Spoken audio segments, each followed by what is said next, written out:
Militarily Speaking, episode 85, Veterans of Foreign Wars. This episode, we talk with Lynn Rolfe, Programs Director with Veterans of Foreign Wars.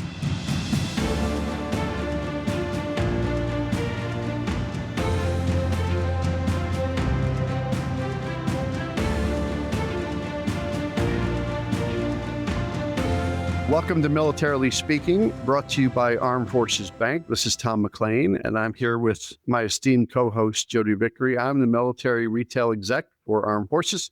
Jodi Vickery is the prestigious Chief Digital Officer for the company. So, welcome. What adjective you're going to slide in there? Was it a good one today? It was good today. You were well behaved. I have a plethora of them. Plethora of adjectives. I don't want to know. So yes, welcome to the show. We're excited to have you listening and learning all about our guest, Lynn Rolfe with Veterans of Foreign Wars. Lynn, I'm going to take just a couple minutes here and share your bio with our audience, and then we'll dive right in to learn everything we can about VFW. Lynn Rolfe was appointed Director of Programs in September of 2015. Prior to coming to the VFW, he was employed by Northrop Grumman Technical Systems. That's a tough one, right? I know. I had to, yeah. Rolfe served in the United States Army for 9 years. Thank you for your service. Yep. Most definitely. As a military police officer, among his assignments, he served as company commander of the 300th Military Company and deployed in the 2003 and 2004 timeframe in support of Operation Iraqi Freedom within the Sunni Triangle and MSR-1. His numerous decorations include the prestigious Bronze Star. He received his bachelor's degree in sociology from Pittsburgh State University prior to commissioning as a second lieutenant in 1997. He also received a master's degree in business and organizational security management from Webster's University right here, kind of in our backyard at Leavenworth, Kansas. Rolfe is a third-generation VFW member, and his younger brother is currently serving as a U.S. Army Major in the Kansas National Guard. So please pass along our thanks for his service as well. He served in elected and appointed positions at the post, district, and department or state levels, culminating with his election as Department Commander 2013 and 2014, and Western Conference Chairman in 2015 and 16. He's achieved All-American status as a District and Post Commander, served on the National Security Foreign Affairs Committee, National Bylaws Committee, National VFW Iraq and Afghanistan Committee, and he was appointed National Aide de Camp in the 2008-2009 period, and National Deputy Chief of Staff in 2009 and 10, and again in 2010 and 11. He is a life member. I'll learn a little bit about what Dale likes to do in his spare time here. He's a life member of the Military Police Regimental Association, a Master Mason, and member of the Military Order of the Hootie. I need to know what this is. I don't know what that is. Ducks Unlimited, Pheasants Forever, and a board member of the Patriot Outdoor Adventures. That's a lot going on. There's more. He was inducted into White Castle Cravers Hall of Fame. Wait a minute. Is it the White Castle? Yes. Absolutely. Like the little hamburgers with the holes in them? Yes. Yeah. You want to talk about how many you've eaten in one sitting before, Jodi? I had never had a White Castle. Oh. You're missing out on money right there. Should I tell you my number? Okay. I get one meal? 18. Huh. Right now. How do you get to be in the White Castle Cravers? I think I've already joined by default. Wrote an essay and got selected across the country for all the essay submissions. That's awesome. And then to wrap up the other things here, got distracted by that one. He's named the 2011 Leavenworth County Humanitarian of the Year. He's a Gold Legacy Life member of VFW Post 56 right here in Leavenworth, Kansas. In our backyard. Where he lives. In our backyard. I drive nearby right through Leavenworth on my way home to Topeka every day. You don't have to tell us your physical address in Leavenworth, but have you been to our bank either inside the gates or on 4th Street? Yes, on both. Yep. Nice. Old bank president. Don, maybe? Don Giles. How about Robert Arter, General Arter? Yeah, so General Arter and my dad. Yeah. I mean, a lot of family history, and the bank is a special place, right, to us. That's awesome. And going back to Army National Bank back in 1907, but he was on our board. We actually named an award after him that we give to our quality associates that deliver exceptional service. It's called the General Robert Arter Client First Award. And he's going to live with us forever. And absolutely, he's still 95, 96 living in Leavenworth. And he's a national treasure in my opinion. Well, welcome, Lynn. It is an honor to have you on our show. overlap of our circles here, which is awesome. I want to say thank you for being with us. I think to get started, we've got a bunch of, I think, really detailed questions, which we'll dive into. But if you want to just start by giving our audience a preview of big picture level, what is the VFW and what is it about? What's the macro level mission of the organization? Well, thanks for that. And of course, thanks for having me. And it's extra special, being a Leavenworth boy, Yeah. military transplant, as a military brat, when people ask me where I'm from, I don't hesitate but to say Leavenworth. They're like, well, you were born in Leavenworth? I was like, no, I said, my dad was stationed there 4 times. I was stationed here twice. So I went to high school. Leavenworth is my home, what I claim. So, and then I left my pant leg up when I'm introduced on stage and say, the warden expects me home by There were some prominent people that have lived in Leavenworth. So, discussed 1899, the founding of the Veterans of Foreign War. We were founded because of the bonus army and the government did not deliver on their promises to take care of our war heroes.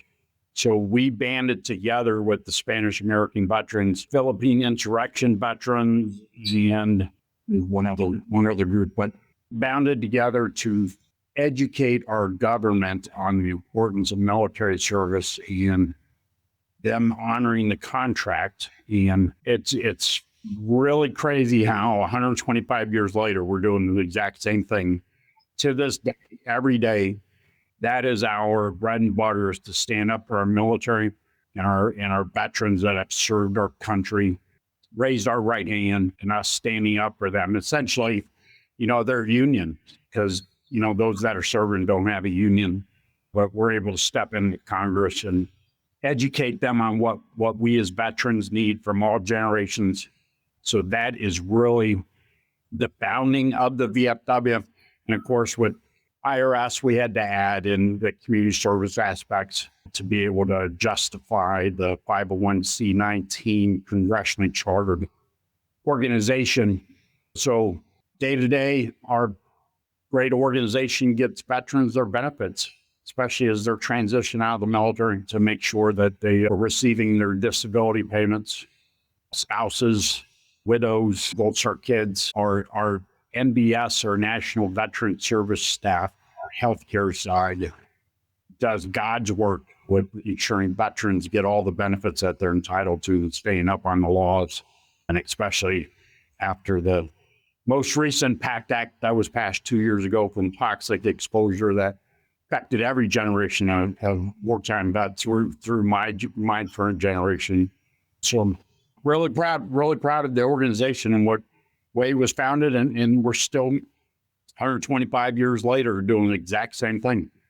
I think as people go to your website, and I've always been of the understanding that VFW has always just been there. It's been sort of like a national fixture in this company, but when it spells out exactly what you've done to establish the Veterans Administration and the National Cemetery System. It's almost like you said it, whether it's a union or whether it's the origin of supporting veterans, all roads lead back to VFW for that. Absolutely. Because of the 125 plus years, the Accountability Acts for Veterans Access, the Blue Water Navy Veteran Act, the PACT Act, as you mentioned, GI Bill for the 21st century, Agent Orange. You're always looking out for the best interest.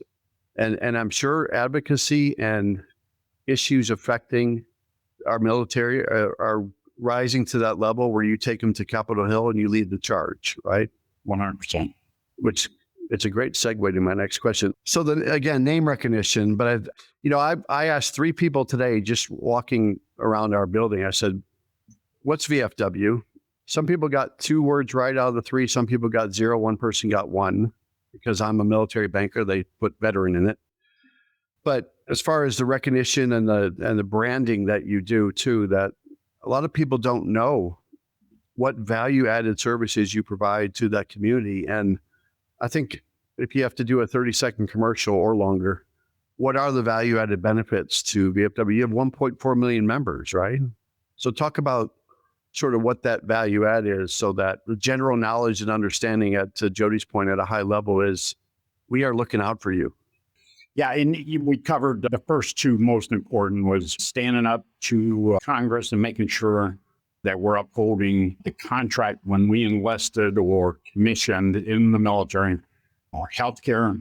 And then last in more my lane in the organization is our community involvement of helping local vets either through financial duress, networking, job transition, employment, and then mental health, mental awareness, that where the rubber meets the road is the local VFW that knows those local veterans. So when they need help, they come to us for assistance or befriend another veteran and be around other veterans and family members getting together is a huge, the camaraderie aspect is huge.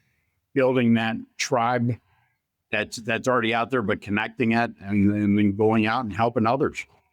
You mentioned financial duress, and one of your just sort of like the pillars or the foundations of what things you're trying to attack out there and make sure that you've got them covered. What do you see out there for financial duress?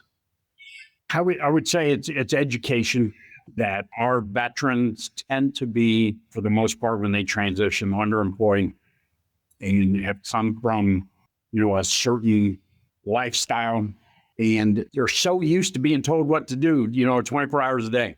And then all of a sudden now they got to pay a light bill or, water bill or, those things that a lot of us just take for granted, or much less how do you get a mortgage, or how do you, rental agreements, or it's a lot of it, the education side that tends to get veterans into a little bit of an unsteady state that they might need assistance with, or just something out of the blue happens and they're on, a fixed income, especially if they're medically retired from the military, and they might have a water heater blow up or the transmission goes south, and they're so used to only getting that set amount of money that they can't afford it.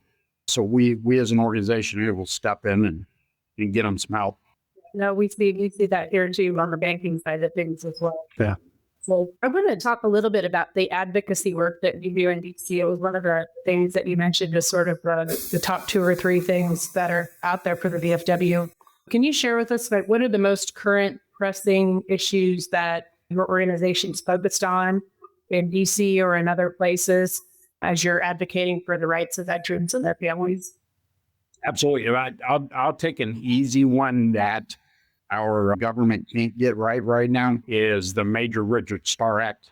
It's for military retirees that when they retire and the VA decides, hey, here's your disability payment, we penalize those service members for that offset of what that difference is from their military retirement pay and their disability pay, that they get penalized and they lose a certain percentage of their VA disability. So we're fighting real hard. We've been fighting since 2019 to try to fix that. It's a small segment. It really hurts those that, you shouldn't get penalized. You should get your retirement. You should get disability. It's a no-brainer, but. Do you have to have sponsors for that? Yes. And there's very few right now, but I know we're really strong with Moran because, Senator Moran's on the Veterans Affairs Committee, 100% on board. Unfortunately, I kind of stepped away from the Kansas. You need to come on board and get it actually brought to the floor for a vote instead of just dying in committee every year. Yeah, which a lot of them do. But how often do you get to go to DC personally? I used to go about once a month, and the focus has been with our high school students. Every once in a while I'll provide some testimonial facts to our DC staff that does this daily. His background from the VFW fraternal side that I tend to dabble in. But I take high school students. I take 55 high school students every year to DC on a week-long field trip, experiential, and then we get just about $1.5 million in scholarships to those young men and ladies there in DC. And so with those relationships, I go out and visit sponsors and when needed, they still pull me off the bench to go talk to them. You're the third generation guy. You're supposed to be able to do this with no problem. But back to the DC side, and I'm going to go off script. So you mentioned the 55 students. How are they selected? Is there a process where people want to raise their hand and submit an application or something? Both the Voice of Democracy programs from 9th to 12th grade and the Patriots Pen is middle school. They're both, well, the Patriots Pen is just a written essay contest that they compete locally. Then they go to, and we call them districts, which are essentially counties, and then state level, and then they come to my level at national for judging. The Voice of Democracy is an or-rated contest. Those of us in this room understand who Charles Kuralt is. Charles Kuralt was one of our first winners. But when I talk to youngsters nowadays, I got to tell them to Google him. So he really got the program, especially when he became really famous and hit the road in his segments across the country and talked about what the program did for him and opened his eyes to DC. So the high school students can win up to $35,000 if they're first place. Wow. Down to about a couple thousand. But in that, from the post to state, each level, you're winning $100 to a couple $1,000 in scholarships every level as you move up. So both programs are very impactful, and get to talk about that program a lot in DC and work on partners and sponsors. And and I don't have to tell you this too, because I'm glad you're connected with Kelly Campbell Goodnow, right? Formerly known as Heart of America Patriot Foundation. Now, what is it? Valor Partners Foundation, right? That she changed her name, and same thing, scholarship for kids that are part of the military community and have that military lifestyle. So I'm glad you're going after the audience that probably will benefit quite extensively from the work that you're doing to give them the opportunity to go to college. And now to finish the question on the advocacy piece, the second number one thing that's impacted both federal and state level legislation is ever since the advent of the PACT Act, we have discovered a huge market of ambulance chasers that have lawyers going out there and chasing veterans to get them toxic exposure claims, kind of like the late night TV commercials of mesothelioma, those kind of things. Hey, were you hurt in an accident? I can help you. Those kind of things that we've got a lot of lawyers out there, a lot of shysters that are chasing that money from the VA, promising vets all this money. And then they're charging them. They're charging them a significant amount of money to do this. So are you trying to do like a cease and desist on that and get legislation passed to prevent that from? Absolutely. Even though it is very defined in the CFR and the law, right, that you must be an accredited service officer through the VA. We have law firms that are bypassing and not being held accountable. And we're just asking them to be accredited. And don't think it's fair for a vet to have to pay for something that, hey, a lot of us are already doing for free. And then they're going to have to pay for a long term. If they don't read that fine print in that contract, they could be paying for a mortgage on their benefits forever based on that award amount that they're going to get every month. So we're trying to really fight that. And what's happened is that with our battle in DC, some states have taken it upon themselves to regulate it at the state level, and we've had some success. But we're in a pretty tough battle in state houses because these law firms they're able to throw some money in. Well, money and lobbying firms and the engagement of organizations with certain names in them, they get a lot of them because of it. Yeah, it's been a pretty disgusting battle, especially state houses. I've seen it in Kansas and other states. That it's sad, but that's our responsibility to stand up for our veterans. And a lot of people wouldn't have heard your passion for this unless they listened to the podcast. So maybe this will give them the impetus to go out and act and talk to their leaders in the government. Crazy part about it too. Never blink, given ever. No brainers. Like super common. I know. Things It's sad. of course we should do it that way. then and of course the last piece of our advocacy, of course, is standing up for our military and making sure that they're fully funded and keep us safe in our world nowadays. So the national security aspect of our advocacy is huge for us to be able to stand up, because we're visiting our troops overseas legislators aren't over there. They may not have representation over in Germany or, Asia, and we're able to bring those concerns back to DOD and help them. Is there a process, this is off script, Jodi, is there a process you use when it comes to the legislative priorities? Because there's only so many resources, so many people that can do what you want to advance certain causes that you're trying to celebrate for veterans to get to the finish line. But do you have some leadership group think where you say, with 2025, 2026, these are our focal points, but there's probably so many more that might be pet projects too. Yes. But do you decide as a leadership team where you're going? Well, we propose every year the national staff, those that are engaged in Washington, D.C., propose a bunch of resolutions, and then our states are responsible to come in. And we're actually almost into that time frame now. As we get into June, our states are going to start turning over leadership, and they're voting on their priorities and what they believe in. And once they vote and approve, they will send to us in July. And then at the end of July, we have our big national convention.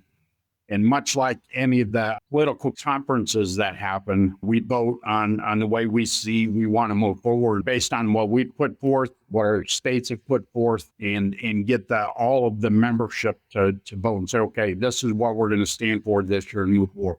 What's the number of locations you have around the country? Plus or minus 3%, okay? Across the world, everywhere we fought, we have a VFW. We're just about 5,500 VFWs across the world. Jeez. So, I think as people go to those shops or as people get involved in the VFW, brand ambassadorship, which is important to banks, it's important to any industry, right? To be out there and carry the baton and speak on your behalf in any venue. But what does it mean to be a member? And is there what sort of seal of approval do they get when they're a member? As a veteran of foreign war, you are eligible to join. And once you do join, it's that extra, even though, those of us that have gone overseas and fought, we wish we never had, wish we never have to have anyone else, that we take it upon ourselves as warriors and in combat officers to help fight for peace and help our community. And that's our next mission in life that, I can no longer put on the uniform. So my mission now that I discovered, because I went to the Leavenworth Parade once when I first got out of the military, and it's like, you know what, there's a bunch of, I know what the VFW is. It gives those of us, a new mission in life. That's a very common theme. We have heard so many guests that wear the uniform and then they transition into civilian life and then they find themselves right back in the middle of the military community because it's family, right? Yeah. Immediate connection. Yeah. For sure. So we learned this about you in your bio. You're a Leavenworth resident. You had a wonderful career serving our country as Indian Army, deployed overseas, highly decorated. Talk a little bit about your personal career, if you would, and sort of how that journey led you to the VFW. You just said you were at the parade, right? So maybe there's more to it than that. Maybe there's not, but I'd love to hear your story. Yeah, actually it is. And I'm sure you guys probably know this name, Colonel Doug Tysted. I owe my old boss, Doug Tysted, my life. And I tell anyone I can, he took a chance on me when I got out of the military to bring me to Fort Leavenworth, since my dad was on staff at the school as the young Iraq veteran. But I was not ready. I was a mess. I was every night drinking, breaking all the establishments downtown, and then I would drive out to my dad's spot out in Easton every night and then start over. My dad and Doug sat me down, and it wasn't much before that first Veterans Day parade. I went and told me, basically gave me a lot of tough love and said, hey, you're going to lose your job. I'm going to terminate you if you don't straighten up, because even though I hit it pretty good, it was affecting work on base, and it was not questionable. So when I saw that parade, I saw a couple other high school buddies that were walking in and followed them in, was invited to a meeting. And then it was about 10 years from, and that was about 05, 06, that just changed my life. Because I found that peace that kept me from making those bad decisions every night and just got me back on. Moved up in Northrop a little bit, and then sequestration hit, lost my job, unfortunately.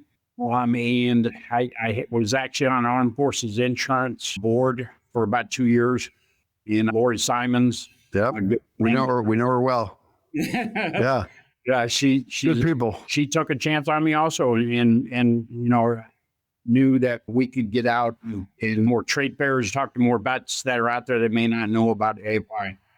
At National Guard conferences and other big types of trade fairs. So she brought me on to help with marketing and be that new veteran that's a long time AFI subscriber. So did that, and simultaneously, I'm moving up in the VFW from the state headquarters. It took over all the states from Kansas west to the Philippines. And this job came up. The guy that had my job previously retired. And I was thinking about moving to the next level in the organization. And I reached out and said, hey, if there's an opportunity, I live an hour or so away. I'd like a chance to help out. So I interviewed, and I've been here ever since, living the dream, helping people every day. Appreciate you sharing that. I knew there was more to it than just going to a priest. Sometimes it takes a while, but you end up finding your home, right? And I think Lynn's found the perfect spot. I threw out there that you're third generation VFW. Your younger brother, and Jodi mentioned this too in your bio, is serving in the Kansas National Guard. And that legacy, Leah, talk about the legacy and how you want your legacy to be written. Hey everyone, we've got something special for our military listeners today. Absolutely. If you're in the market for a new home, you've got to check out Armed Forces Bank's VA loans. They're designed specifically for you with competitive rates, no PMI, and no down payment required. And as an approved VA lender with VA certified underwriters, all decisioning is done in-house, which creates a more streamlined experience for veterans. At Armed Forces Bank, about 75% of our team is affiliated with the military, so we know what it's like to serve. We've been supporting military families for over 100 years, so we've got your back every step of the way. Whether you're active duty, a veteran, or a reservist, we are here to make your home buying process smooth and stress-free. And with our mortgage service guarantee, we'll close your loan on time or pay you $1,000. So if you're ready to move into your dream home, head over to afbank.com or visit a branch near you. Armed Forces Bank, serving those who serve. Equal housing lender, member FDIC, subject to credit approval. VA funding fee may apply. VA loan qualification guidelines apply. Third-party closing costs apply. Owner-occupied property only. I cannot say how much it meant to me when my brother passed me in the military. He actually just graduated from the War College in Pennsylvania. I gotta update this my bio. He's now at the same level as my dad. So I think my legacy is I made his life miserable, and he was able to pass me up because I made things so tough for him. It worked. Yes, absolutely. And he's three beautiful young kids that I don't have kids myself. I'm engaged. Congrats. And watching him, I think my legacy will be that not just the crazy uncle, but someone that my nephew and my two nephews and my niece can look up to as someone that's impacted the community just a little bit. Kind of the role siblings are supposed to play for each other, right? Yeah, take the back seat. But he sounds competitive, doesn't he? Man. I want to talk about a little bit the core values, the mission, the vision of VFW. I don't know if you could share a little bit of insight into those pillars with our audience, and maybe a view into how the VFW has evolved over the years. I know when you were describing the kind of big picture view of the VFW at the beginning of our conversation, you talked about how the things that the VFW fought for at the beginning 125 years ago are in some ways the same today. Yeah, but I'm might sure be a different that topic, but it's the same. ways or the means in which you've done that as an organization might have evolved over that period of time? Give some insight into that, if you would. Yeah, I mean, actually, that is in being the young post 9, and even though I'm pre 9/11, still kind of considered the 9/11 generation here at the office, that we are doing the exact same stuff, just a little differently. And one of the biggest examples that I'm most proud, and this comes back to my relationship with my brother, that I get a lot of intel from him on what he's dealing with his soldiers, the younger troops nowadays. And I had seen there that there was a lot of vets turned back to what we used to do in the barracks and play video games. And it is, sure you guys know, that is the largest growing demographic and business that's out there right now. And I wrote a couple of research papers on the benefits of gaming and mental health for veterans specifically, of course, based on everyone's research on every demographic, because we're all the same. We just had different experiences. And really proud that I've started a group of about 5,000 veterans that game every night. And I'm able to engage them online with resources and just answer questions. And, they hear about something in the news or some fake book message that said some fake stuff. We're able to help clarify. So still the same stuff, but we're doing things that who would have thought? And I hear it all the time from the old timers. They're like, I can't believe you game. And I was like, well, I don't game. But I'm on the gaming network and I'm talking to vets. Every morning I log into this channel and I have coffee while I'm reading emails here. That's awesome. Office and just talking, camaraderie. So it's, and you guys know since COVID, I think COVID really helped us transform the organization more into technology real fast to be able to adjust. And we were one of the only organizations that were able to keep the doors open in DC, and because we had the processes already in place to be able to handle the VA issues that were with COVID. So really proud about that, how we're doing business. You know what? My wife and kids play Fortnite. Oh. What does your husband play? I don't know. He plays games on his phone. He doesn't tell you what games they are? I could not care less. Yeah. They're like Dragon Slayer, Adder. But I'm wondering, maybe they should listen to this episode to learn from you, Lynn, that maybe they could be productive during the time that they're gaming and offer some tutelage, guidance, resources, and just knowledge about some topics. But I think they'd rather just play the game, and that's all they talk about. Well, it was a great way for grandparents to connect. That's true. Yeah. With their kids over that 2.5 years. Hey, Lynn, when you wake up every day, you don't have to tell our audience everything you do in the life of Lynn, but because you've been doing this about 11 years now, and you're focused on programs, you're focused on getting into the schools, probably to be the ambassador and educator. But what does it look like for you? It looks like you travel often. Yeah, probably 2 or 3 weekends of the month I'm out at a conference or convention or something. But really, my fiance will kill me for saying this. Say it. Well, we got a great hunting dog, Boomer. I take the late night duties because there tends to be more wildlife out at the lake, because I live out towards the east and private lake out there in small cabin.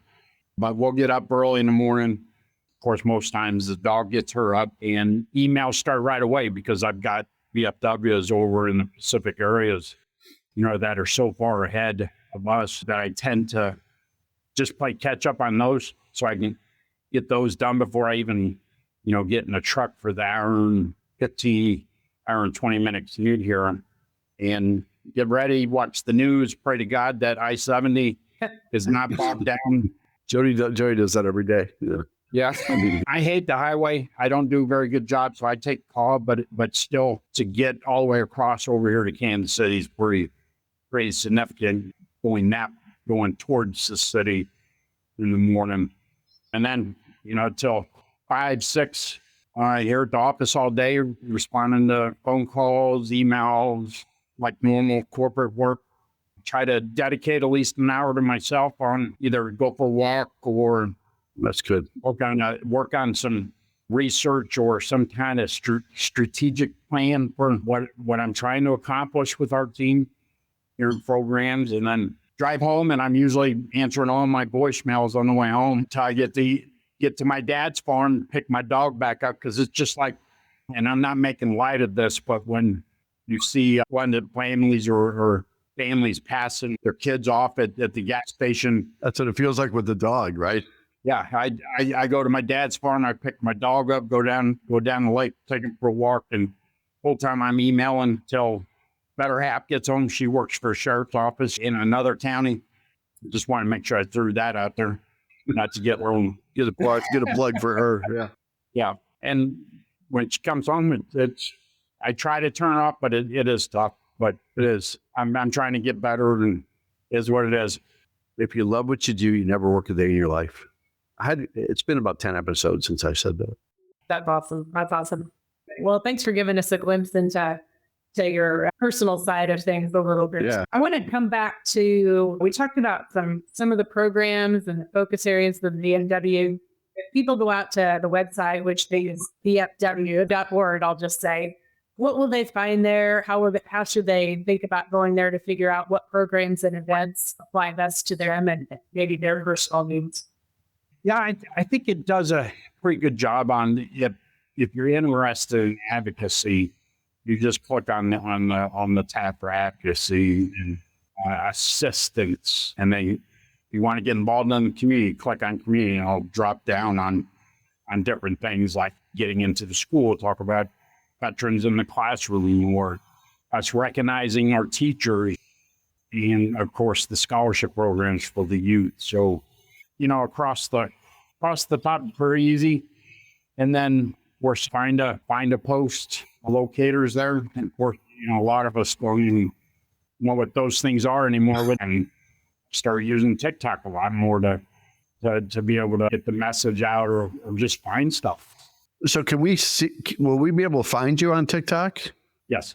Oh, now I'm jealous. Do you have a TikTok account? No, but I need to be there. I have an account, but I literally don't. I don't have an account. I know. And donating and volunteering, like we're talking about your website, there's more information. It's pretty navigational friendly out there. Absolutely. It's in the buckets of what we do from advocacy to community in general, what we do.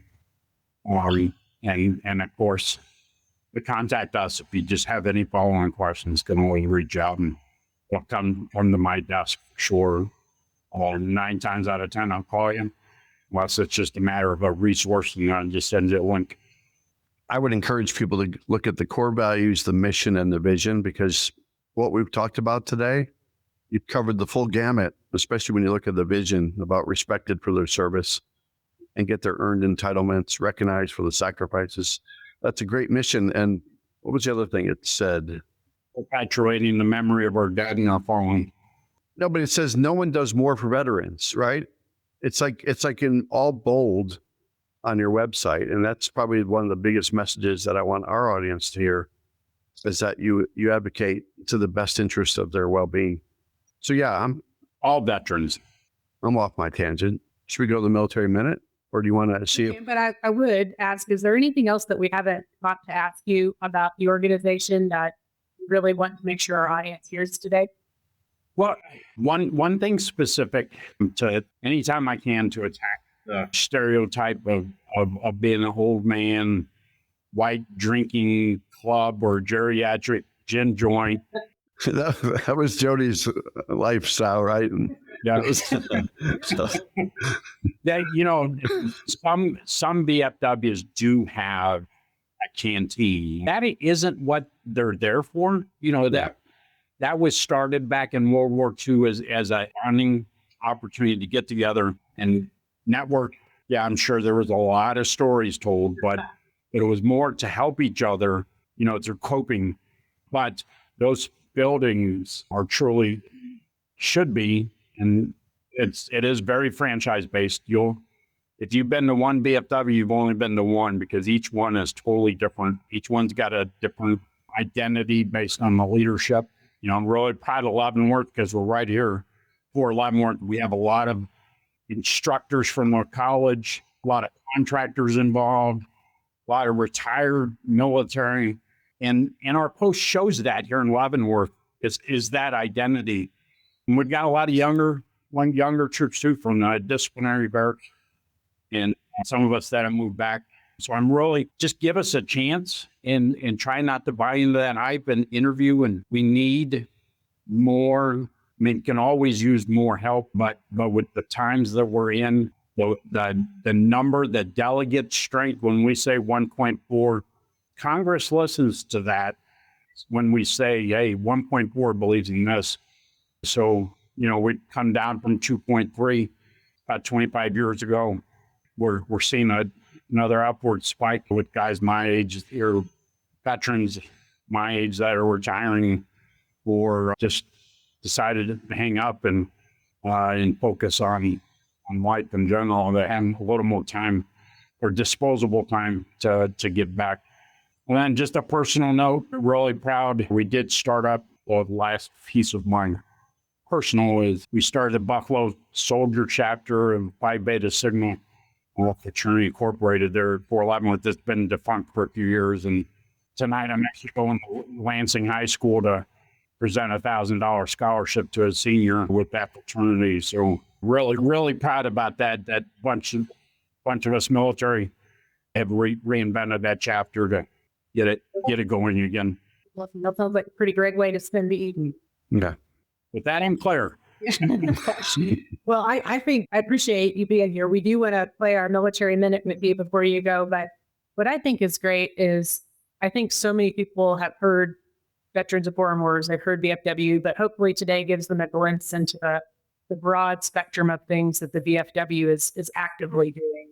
Agreed. They may not know that piece. So hopefully our podcast helps those within its reach a little bit. But not to delay, we have a game that we like to play called the Military Minute. And we're going to ask you to humor us. Lynn knows because it's on his queue to watch our episode. So he may not know it today, but he's going to know it. It's really not that hard of a game. But our guest on the last podcast were Canines for Warriors. And so we always try to sort of kind of tie the questions. Sometimes we don't do so well with that. But I'm to blame for that. They're a pop culture question or tied to our guest. But last time it was tied to our guest. If you know the answer to this, you can 100% tell us, or you could just wager a flat out guess and we'll see. But the question for them was, what breed of dog worked as scouts and messengers during a U.S. Pacific operation in World War II? Any guess? I say Bernard. That's what Tom gets, which is weird because Tom wrote the question, so he knew the answer and he still guessed. Google could be wrong though, and Lynn could be right. We'll see it on TikTok later with Lynn. Write that down. Sadly, the answer, according to Tom, and hopefully our audience got this right, was a Doberman Pinscher. Ooh. Which, yeah. See, now you can see just by the way they're shaped, you can see that they got pointers, right? They just look fierce. They're scary. Yeah. They're like 5 chihuahuas sleeping on my head. Very right. So, if you're in our audience and you put Doberman Pinscher for your answer, watch for your name to drop as the lucky winner at $50 for you and $50 for a charity of your choice. Like VFW. Like BMW. And this week's Military Minute, so you can't answer this one because we're going to tee this one up for our audience. But it's a question about Military Appreciation Month, which is, of course, the month of May. And the question is, in what year was Military Appreciation Month made official? And which U.S. Senator championed that formal designation? So this kind of ties back to Lynn, just because it's got something to do with Washington, D.C., with a senator. Yeah, military appreciation. Yeah. We should say, Lynn, what are you doing for Military Appreciation Month? So don't answer, Lynn, if you know, but I might have guessed the person. I don't know that I would have ever guessed the right thing. So if you know the answer or you're great with Google in our audience, make sure you enter your best guess when this podcast drops, and you too could be selected to win $50 for yourself and $50 for a charity of your choice. By the way, Lynn, you can just give us blink your eyes twice if you knew the answer to that. I do. I didn't think it was him. I do know. But it makes total sense. You just did a teaser by saying it's a him. So, all right, that's okay. We just narrowed the limit of guesses by 50%. We're trying to make it easier for our audience. All right. So if you enjoyed today's episode, go out to afbank.com and subscribe to the show. Rate us, leave us a comment. Try to be favorable about Jodi, and even if you have to embellish on your favorite podcast platform, such as Apple Podcasts, Spotify, and YouTube. Lynn Rolfe, good job. Yeah, well done. Well done. Oh, thank you. You guys are champs. I'm looking forward to going back and listening to the other 84. You have to do that by next Wednesday. Yeah. So, he said something really nice about us. You know how I always want to try to find out if he has connections to celebrity? So maybe Lynn will ask for your autograph. Oh, yeah. That'd be worth a lot of money. But nobody ever. It was a pleasure to meet you today. I appreciate you being on with us. Pleasure's all mine. Thank you. Yeah, thank you. All right, Lynn, enjoy the rest of your day. Thank you. Thank you. Appreciate it. Bye-bye. Bye.